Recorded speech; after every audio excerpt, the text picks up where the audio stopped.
Yes, reka tubasuhuze inshuti bavandimwe, amahoro y'Imana n'abane namwe.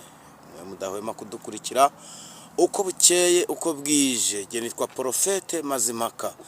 Tubifurije kugubwa neza aho muherereye mu mpande zitandukanye, mwaba muri mu Rwanda, mu mahanga, mu bihugu bitandukanye, ndetse reka dusuhuze n'abari hakurya y'amazi aho dukunda kwitwa Igota Masimbi, muri Australia, Amerika, Canada, mu Bwongereza n'ibindi bihugu bitandukanye.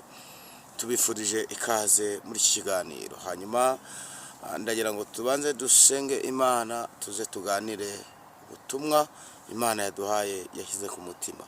Mana, turagushimiye mu izina rya Yesu, Imana y'imbaraga nyinshi kandi y'ubutware.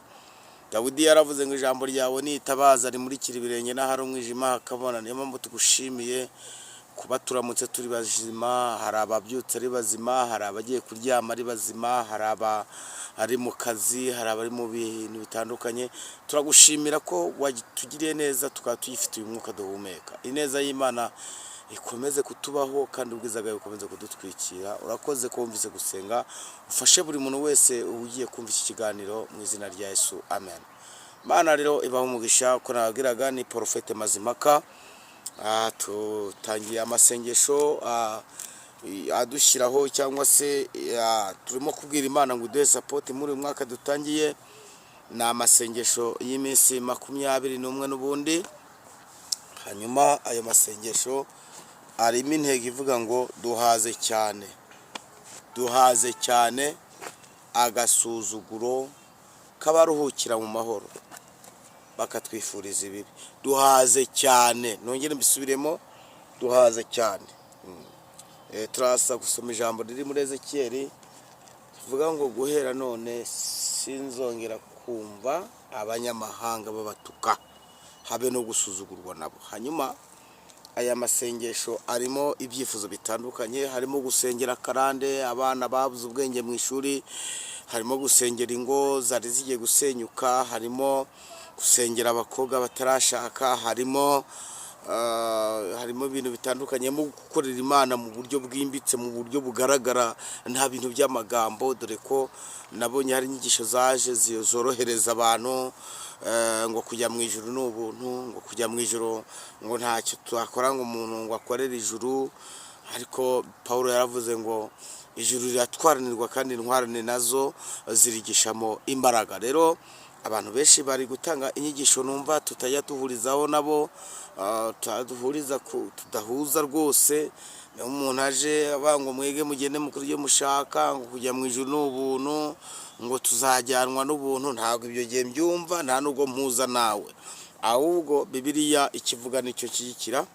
Bibiliya avuga ngo abashaka icyubahiro no kudapfa babishakisha gukora neza badacogora.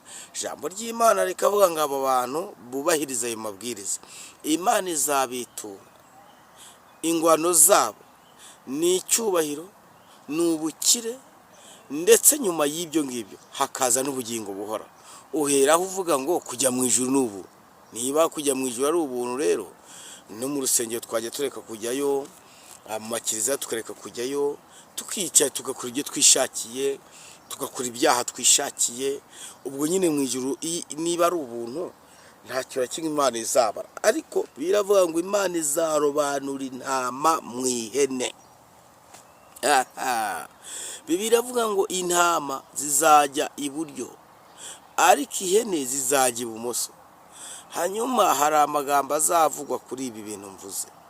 Hari ijambo Yesu azabwira intama: mwinjire mu munezero kuko mwayitwaye neza, mwinjire mu munezero. Ihene azazibwira ngo namwe nimujye mu muriro utazima, ntabwo nigeze kubamenya. Ubwo rero uheraho uvuga ngo kujya mu ijuru ni ubuntu, kujya mu ijuru nta kintu kimwe wakora. Uriya mugore witwa Tabita, ko tuzi neza ari we bakunda kwita Dorokasi, ko tuzi neza ko yazuwe n'imirimo, hanyuma Imana ikamuzura ikoreshe Petero, bitewe n'uko yadodaga imyenda y'imfubyi, abapfakazi akabambika, akagaburira abashonje. mwagiye mwubaha ijambo ry'Imana icyo rivuga mukabishyira mu bikorwa, kandi biravuga ngo hahirwa umuntu wumva ayo magambo yarangiza agashyira mu bikorwa icyo iryo jambo rimusaba. None wowe uricaye urambuye Bibiliya, kujya mu ijuru ni ubuntu, nta muntu uzajyanwa n'imirimo. Bibiliya avuga ngo hari imirimo izagenda iduherekeje. Niba nta mirimo izazamo, kuki Bibiliya avuga ngo hari imirimo izagenda iduherekeje? Mwamenye ko abantu turimo tubwiriza ni abantu, harimo abana, harimo abashyiramizwa amata, harimo abantu bakikeneye ubwiza bw'Imana. Nibyo nabwiraga uza kugirirwa ubuntu n'Imana agasengana natwe aya masengesho, arabaha umugisha n'Uwiteka, arabagiriwe neza n'Imana, kuko aya masengesho ndumva ari amasengesho yo guhaga agasuzuguro cyane, ni amasengesho yo kwanga ibintu byatubabaje muri uyu mwaka dushoje, ni amasengesho yo guhirika inkike, ni amasengesho yo kuzenguruka tugahirika inkike, ni amasengesho yo gusenga. Aya masengesho turayatangiye, aya masengesho kandi ndabizi neza ko abantu bazabohoka.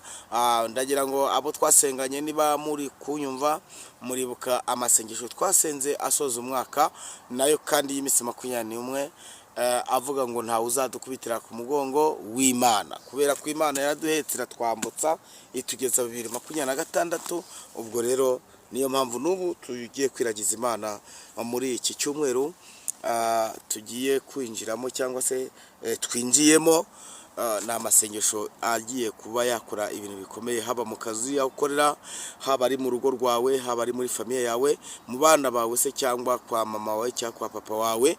Ni amasengesho agiye gukora imirimo, cyangwa se agiye kuzana impinduka. Imana iguhe umugisha. Wewe utarakora subscribe, ukore subscribe, share, comment ndetse na like, uraba uteye inkunga umurimo w'Imana. Kadusome ijambo ry'Imana nyuma dusenge. Nende mamabwira ngo kujya mu ijuru riratwaranirwa kandi intwarane zirigishamo imbaraga. Turasoma ijambo ry'Imana mu gitabo cya 2 cy'Abami, igice cya 4 duhere ku murongo wa 1. Biravuze ngo Elisa akiza umupfakazi umwenda yari arimo. Murongo wa 1 biravuze ngo bukeye umugore umwe wo mu bagore b'abahanuzi asanga Elisa, aramutakambira ati, umugaragu wawe ari we mugabo wanjye yarapfuye, kandi uzi ko uwo mugaragu wawe yubahaga Uwiteka. None umwishyuza araje, arashaka kujyana abana banjye bombi ngo abagire imbata ze. 2. Elisa aramubaza ati, none se nkugirire ne? Mbwira niba hari icyo ufite imuhira. Nawe ati, umuja wawe ntacyo mfite imuhira keretse agaherezo kutuvuta. 3. Aramubwira ati, genda utire ibintu birimo ubusa mu baturanyi bawe bose, ariko ntutire bike. 4. Maze winjirane mu nzu n'abana bawe, ukinge utwo tuvuta, udusuke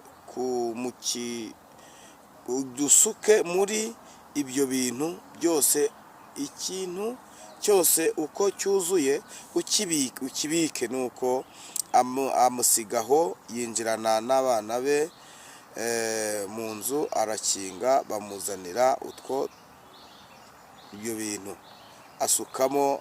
Nuko ibyo bintu bimaze kuzura, abwira umuhungu we ati, ongera unzanire ikindi gisigaye. Uwo mwanya amavuta arorera kuza, hanyuma amavuta arorera kuza. Amen. Ndagira ngo tube turekeye hano, wenda tuganire kuri iri jambo. Imana